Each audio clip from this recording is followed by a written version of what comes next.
nasta'inuhu wa nastaghfiruh wa na'udzu billahi min syururi anfusina min sayyiati a'malina. Asyhadu an la ilaha illallah wahdahu la syarikalah wa asyhadu anna Muhammadan abduhu wa rasuluhu alladzi la nabiyya wa la rasula ba'dah. Allahumma shalli wa sallim wa barik ala Muhammad wa ala alihi wa sahbihi wa man tabi'ahum bi ihsan amma ba'd.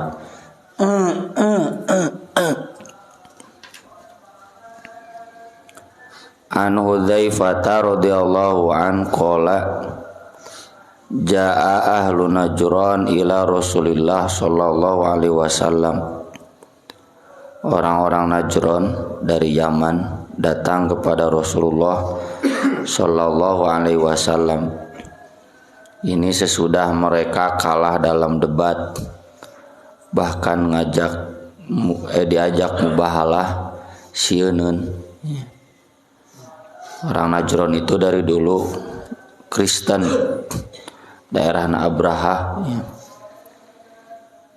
Orang Najran itu yang dibantai oleh Ashabul Ukhdud karena meyakini la ilaha illallah, karena mereka tidak percaya ada Tuhan berhala. Dibantai ke Ashabul Ukhdud. Lalu nanti Ashabul Ukhdud dikalahkan oleh Abraha kemudian menjadikan negeri Yaman termasuk Najran itu ngageblai Kristen. Kesalahan Abraha itu sama dengan Yahudi. Teu iman ka kabeh nabi, malah jeung hayang ngancurkeun Ka'bah, padahal jelas Ka'bah itu ada makom Ibrahim, ada hijir Ismail, itu peninggalan dibangun oleh Nabi Ibrahim dan Ismail.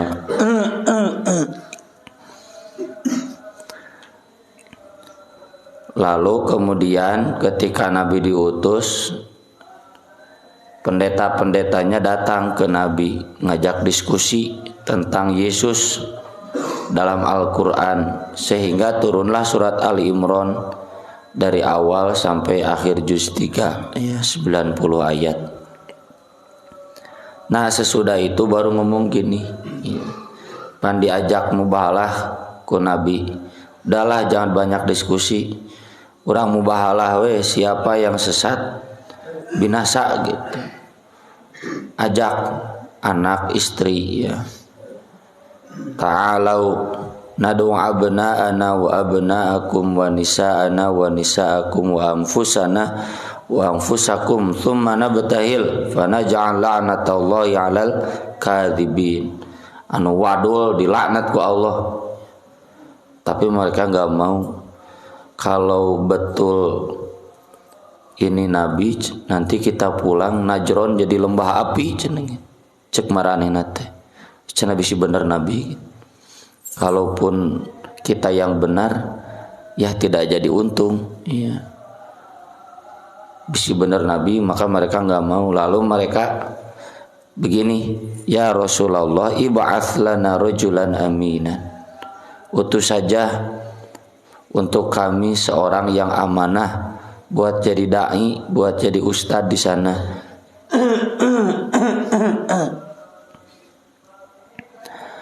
Lalu kata Nabi SAW, la ba'athanna ilaikum rajulan aminan. Aku akan kirimkan kepada kalian seorang yang amanah, haqqo amin, benar-benar amanah. Haqqo amin, benar-benar amanah. Fastasrofa lahan nas, atau orang-orang itu berharap andaikan saya yang ditunjuk, karena dijamin ku Nabi sangat amanah. Ternyata Nabi mengutus Abu Ubaidah ibnul Jarrah, ya. Beliau salah satu dari sahabat 10 yang as-sabiqunal awwalun, yang dari muhajirin, ya, Abu Ubaidah ibnul Jarrah.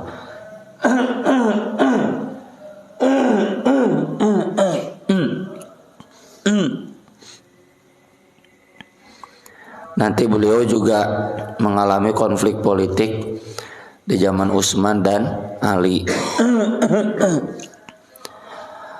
Maka ijtihad politik beliau jangan mengurangi keyakinan kita, kepercayaan kita bahwa Abu Ubaidah tetap amin, haqqo amin. Jangan merendahkan sahabat, tidak sebagai halnya Syiah aya cacat saeutik di sahabat geus pihak ke sahabat. Dan itu jadi rambu-rambu secara umum ya, terutama kepada para ulama yang memang sudah ada jaminan dari Nabi warathatul anbiya, yang ada jaminan dari Allah, yakhsyallah min ibadihil ulama.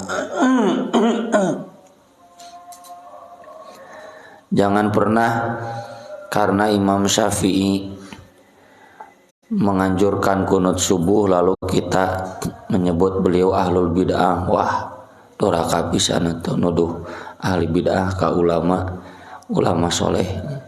Beda ijtihad saja. Termasuk nanti di kita ya. Kita beda ijtihad dengan ulama-ulama NU. Ulama NU mah dari dulu udah nitah ka Jokowi, jangan Prabowo gitu. Lalu kita beda ijtihad, jangan sampai kemudian merendahkan ulama-ulama NU. Kalau kumage ulamana pertimbangannya pertimbangan keilmuan, ngan beda caeutik jeung urang gitu.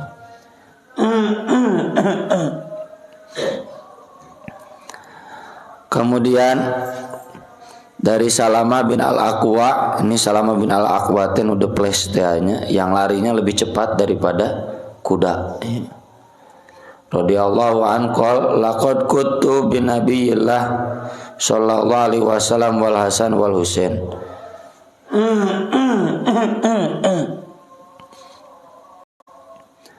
Saya pernah menyetir ya, aya akoda, aya sako. Ai sako mah ditungtun, orangnya yang di depan, ai koda mah naik gitu, nyetir lah, nyetir baglah tahu syahba.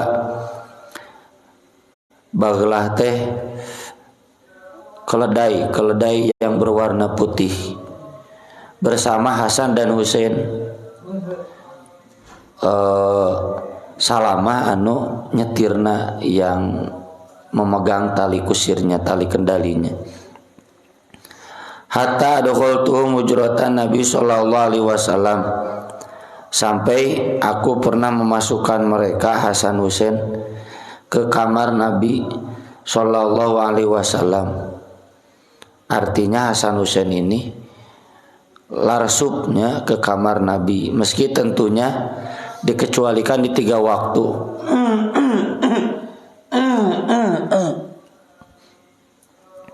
Hasan Husain ini kan cucu Nabi, nggak boleh siapapun orangnya termasuk Ali, Fatimah masuk ke kamar Nabi larsup, keluar masuk. Tapi kalau Hasan Husain boleh, masih kecil cucu Nabi. Cuma tentu dikecualikan di 3 waktu yang disebutkan di surat An-Nur. Min qabli sholatil fajri wa hina tad'una thiyabakum minadh dhahirah wa min ba'di sholatil isya. Sebelum sholat subuh, ba'da duhur, dan ba'da isya. Nah boleh.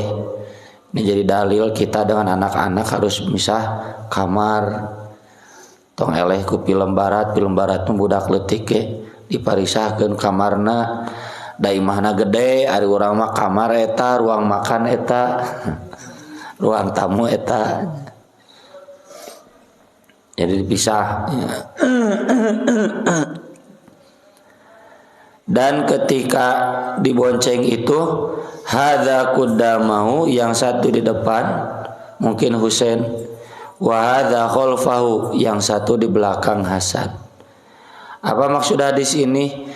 Maksud hadis ini Rasul dekat dengan cucu-cucunya. Rasul menyayangi cucu-cucunya. Dalam riwayat lainnya disebutkan gini, ini Salamah dan Nabi pulang, baru masuk gerbang kota Madinah, disampeurkeun ku Hasan Husain, hayang naik heula, tang nguriling heula gitu, jika budak urang. Karek datang bapak-bapak yang naik motor atuh kapaksa nguriling heula gitu. Jadi yang begini teh sunah lain digaplok budak teh sia aing capek lain disindreuk cicing cenah bapak teh capek hayang dahar haus. Itu berarti tidak bawa perasaan ya, tidak berperasaan tuh bapak-bapak yang seperti itu. Kemudian hadis Abu Hurairah radhiyallahu an qala kharajtu ma'a Rasulillah sallallahu alaihi wasallam fi taifatin minan nahar. Aku pernah keluar bersama Rasulullah sallallahu alaihi wasallam pada satu waktu siang. La yukallimuni walau kallimuhu. Saya tidak ngobrol dengan beliau, beliau juga tidak ngomong ke saya. Hatta ja'a suqu Bani Qainuqa, hingga datang ke pasar Bani Qainuqa, pasarna Yahudi lah, menaik nama misalkan pasar mall ya, mall milik orang kafir, Seven misalkan, level 7. Suman sorofa, kemudian pulang.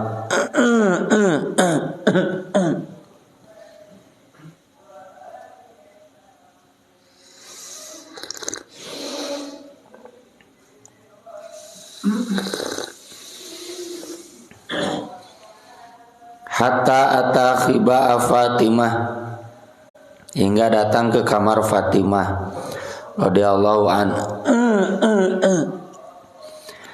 Lalu Nabi bertanya, "Athamma luka, athamma luka." Di sana ada si luka, di sana ada si luka. Luka teh panggilan buat anak kecil, mana aya bocil deh. Mana cenah si bocil cenanya? Mana si cilik gitu. Yang dimaksud Hasanan Hasan, karena Husain saat itu belum lahir. Fadhonanna annahu innama tahbisu ummuhu li antu ghasilahu wa talbisahu sikhaban. Kami yakin dia belum keluar itu dimandian dulu cenah ku ibunya, dipakekeun lah baju. Falam yalbas an jaa yas'a, tidak lama dia datang lari. Ini jadi dalil ya, budak teh lamun dek dibawa ka akina mandian heula. Mandian heula, bajuan heula sing rapi, tong caludih keneh dibawa ke akina, ke cek akina, ieu cenah indungna teu balai gurus meureun gitunya. Meski tentu tidak akan begitu ya, tapi memang adabnya begitu. Ya mun di geroan ku akina teh tong waka dilepaskeun ya. Senat mandian heula, bajuan heula sing mantes. Hatta tanaqqa kullu wahidin minhuma, sampai berpelukan Hasan memeluk Nabi, Nabi pun memeluk Hasan. Ini menunjukkan betapa dekatnya Nabi dengan anak-anak. Tadi oge hayang dibonceng-bonceng gitu, bawa we na teu nanaon. Kemudian ini sampai berpelukan, cing incu bapaknya sampai begitu ke bapak enggak gitu. Kalau enggak begitu berarti bapak dianggapnya kejam, kasar, tidak lembut. Faqala Rasulullah sallallahu alaihi wasallam, kata Rasul sallallahu alaihi wasallam, Allahumma ya Allah inni uhibbuhu, saya mencintainya, fa'ahibbah, cintailah dia, wahibba man yuhibbuh, cintailah orang-orang yang mencintainya. Ini jadi dalil harus mencintai keturunan Nabi. Makanya keturunan Nabi disebut Habib, lantaran Nabi mencintainya. Habib itu kan kekasih yang dicintai Nabi. Dan siapa yang mencintai keturunan Nabi, maka dia pun akan dicintai Allah dan oleh Nabi. Gitu. Jadi kita harus hormat yang dipenjarakan segalanya. Habib Rizik Syihab itu doraka. Pirage kasus sepele, yang lain kasus atuh da ngakalan tes COVID mah lain Habib bungkul nya, para pejabat ge osok riweuh kudu dites itu ieu kudu diakalan gitu. Nu kamari umroh ge nya aya we nu ngusah cenah abdi mah lim dites nah sarua sertifikatna ka ditu ka travel aya ieu kuduna tadi sarua di penjara jika Habib Rizik. Ini biasa we atuh nu kitu mah da Orang oge ara rembungnya dites kopi ku dikorekan nyeri ripuhnya.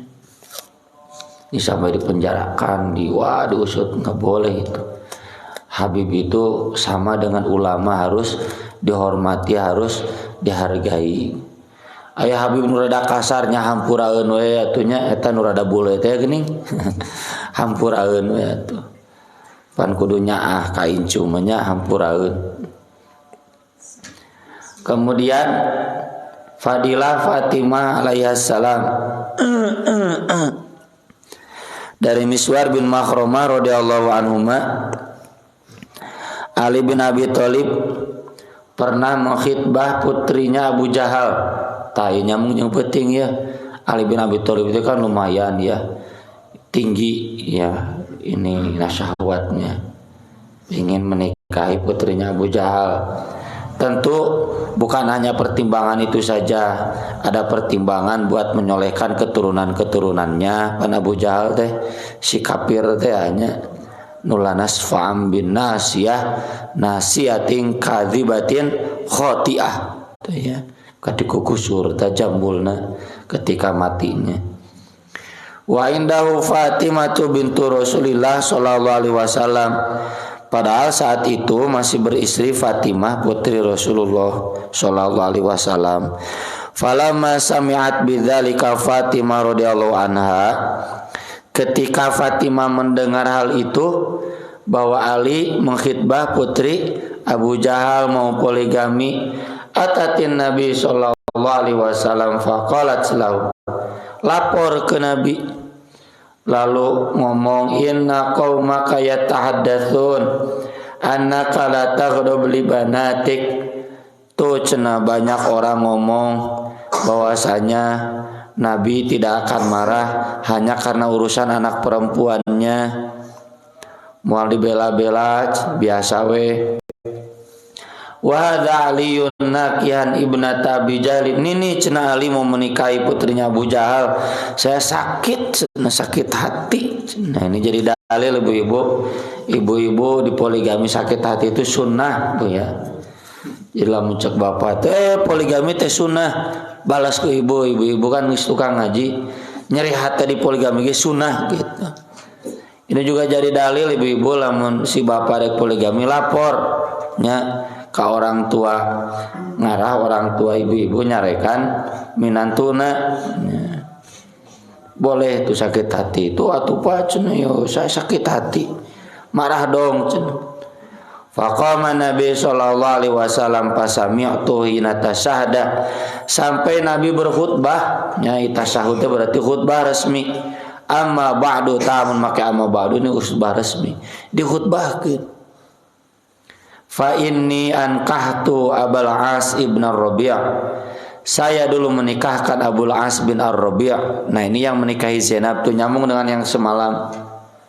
Abul As bin Ar-Rabi' ini sepupunya Khadijah. Dia kafir. Ketika Nabi hijrah, Zainab nggak bisa hijrah. Padahal Zainab udah masuk Islam, anak Nabi semua. Karena suaminya Abul As masih kafir. Sampai ketika perang Badar ditawan ta Abul As teh. Dan kan ada tebusan. Yang menebusnya itu Zainab pakai kalung Khadijah yang diberikan Khadijah ke Zainab sebagai hadiah perkawinan. Sampai Nabi menangis. Ya saking kuhormatna istri kanu jadi salaki, tapi tong dijadikan dalil anu kamari nggak boleh. Kemarin kita sudah bahas nggak boleh orang muslimah, wanita muslimah punya suami orang kafir. Ini mah kejadiannya sebelum turun ayat itu. Cek Nabi teh cik sia kaditu maneh balik jaga anak aing cenah dan gitunya. Awas cenah mun anak aing dikukumaha. Ya cenah maneh yang sedih tebus make kalung inungna baheula gitu sampai menangis. Dan ternyata Abul As menjaga Zainab di Makkah meskipun Nabi SAW di Madinah. Sampai punya anak Umamah teu pernah panggil terpisah jarak teh. Baru nanti sesudah perang Khandaq Abul As masuk Islam dibawa Zainab dan Abul As ke Madinah, termasuk putrinya Umamah. Mataku Nabi nepikeun ka di Ais, dibawa salat incu ka Karapanggih gitu. Jadi boleh itu. Fahaddasani wa sadaqani, dia pernah ngomong kepadaku, berjanji dan dia jujur dalam janjinya. Meskipun dia kafir, putri Nabi Zainab dijaga. Jadi maksud Nabi, saya dulu memang menikahkan anak saya ke orang kafir. Ridho cenada jujur. Meskipun kemudian ya terbukti memang jujur sampai Abul Asnya masuk Islam.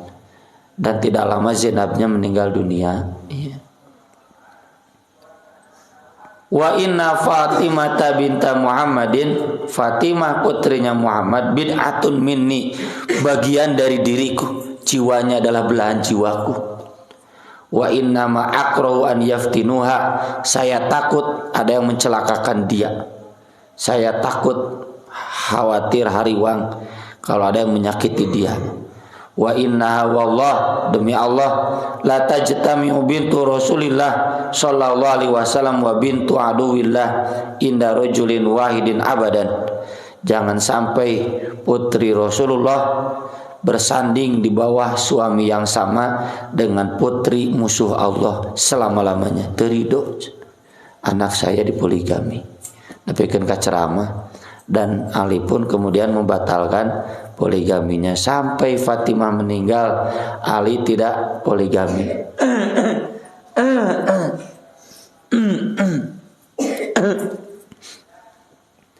Nanti Ali poligami itu sesudah Fatimah meninggal. Ada anak-anaknya yang lain, sampai 4 istri Ali. Dan ini yang bisa dijadikan dalil ku persistri ibu-ibu, tuh mendek poligami nu nyunah, dagoan pamajikan ka hiji maot gitu. Nantong dibunuhnya, maksudna naudzubillah min dalik. Nabi oge poligami, Khadijah sudah meninggal, Ali juga diizinkan poligami, Fatimah sudah meninggal. Aya kan istri ka hiji mah sok we can beak mah nya teu kenging. Fataroka Aliyun radhiyallahu anhu al-khitbah, tekenging perspektif ibu-ibu ya boleh juga sebetulnya. Tapi kalau ada ijtihad begitu ya nggak salah juga.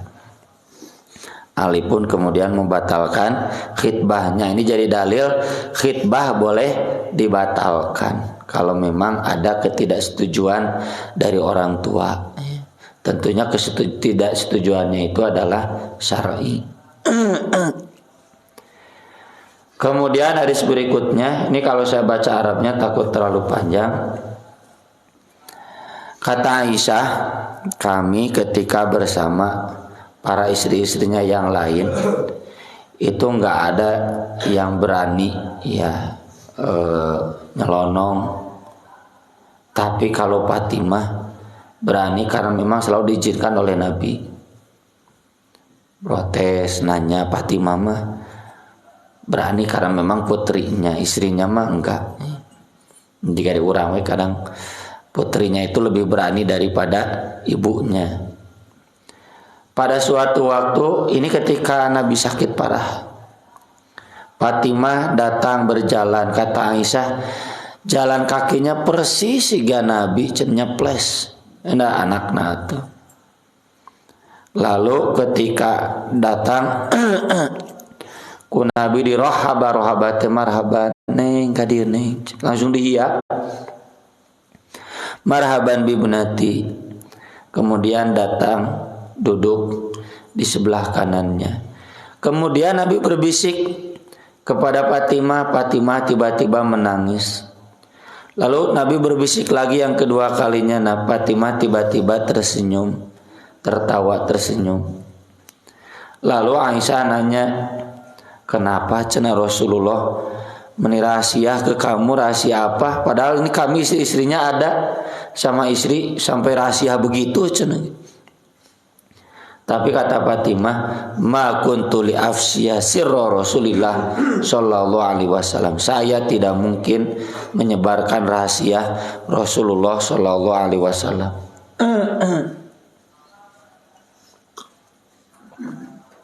Ini jadi dalil Pak, lamun aya urusan rahasia jangan sampai istri tahu.